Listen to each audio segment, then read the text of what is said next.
Like my wife been on almost 20 years. She'll say stuff, I have to have her break it down for me. I have no idea what she's talking about. A few months ago, she goes, I want you to communicate more, but I'm tired of hearing you talk.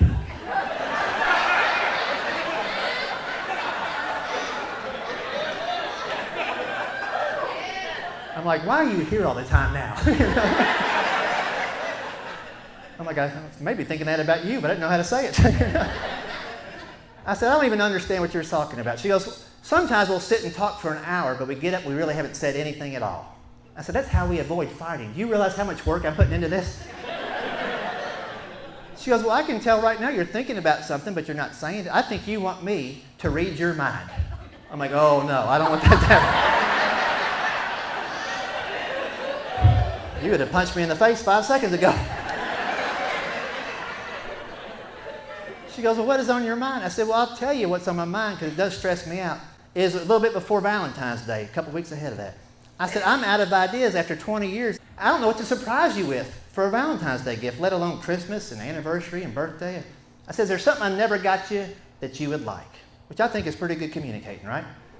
Well, she looked at me. She goes, oh, if that stresses you out buying a gift, this year we'll just exchange ideas to each other on a piece of paper instead for our Valentine's gift. I'm like, what are you talking about? She goes, I'm going to write down a couple of things you're not doing right around the house.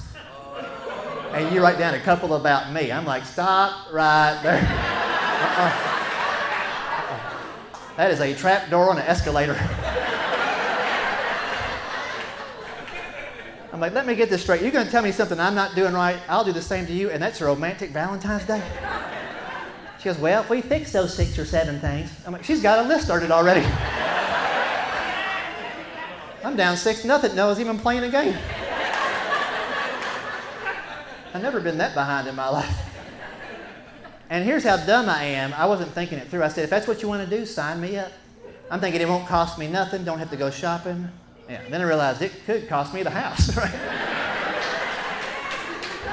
I realized after trying to figure it out, she could do stuff different, but I really couldn't find anything she was doing wrong. I probably would have said something about it over 20 years, you know. But I wrote down one little thing. We'll go out to Valentine's Day dinner on Valentine's Day, worst night of the year to go out to eat at a nice restaurant. You ever been out in that mess? We're waiting 30 minutes for our food. I said, tell me, what is it? I'm not doing right. Go ahead and tell me. She goes, well, here's the big thing. If I ask you to fix something in the house, can you do it the same year that I ask you to do it? I said, give me one example. She goes, I'll ask you to change a light bulb that burns out. You wait till every light bulb around it burns out. Then you change them all at once. I'm like, that's why they got the extras, duh. I mean, of course I did not say that.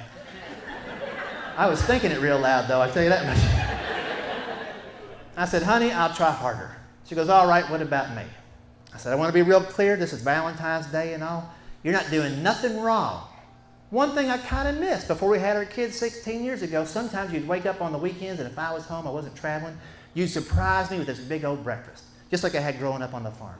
I said, I know you got your schedule and the kids' schedules, but I kind of miss it. And I looked back across the table, and she had started tearing up and crying right there at the Hardee's. I know. On Valentine's Day. You don't get a soggy thick burger there, girl. But she really was tearing up. I said, I didn't mean to make you cry. That's a compliment. Then she goes, oh, well, that's what a compliment sounds like. I'm like, I know. I'm down 20-0 now at least. I said, surely you remember that I was a clean plate club. I never left anything. I ate it all up. She goes, no, I don't think you ever told me it was good, so I just quit making it. And that made me tear up. I started thinking about 16 years of Fruity Pebbles and Pop-Tarts I've been shoveling down with soy milk. Ooh. You ever had soy milk? What is that, whiteout and water in the same cup? That is... Let's go drink a plant. All right, let's do it. People got too much time on their hands. They're making milk out of plants. Let me tell you.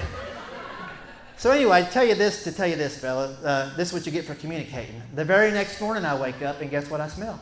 Maple syrup, pancakes. I get all excited, run downstairs. And my sweet wife had bought a candle somewhere that smells.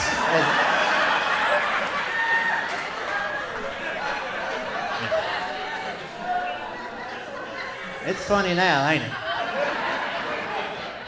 You ever been hungry and mad at 6 a.m.? I hit the bottom step, I see a candle flickering. I'm like, what is going on? It's like, oh, I had to use it. The last light bulb just burned out. Oh.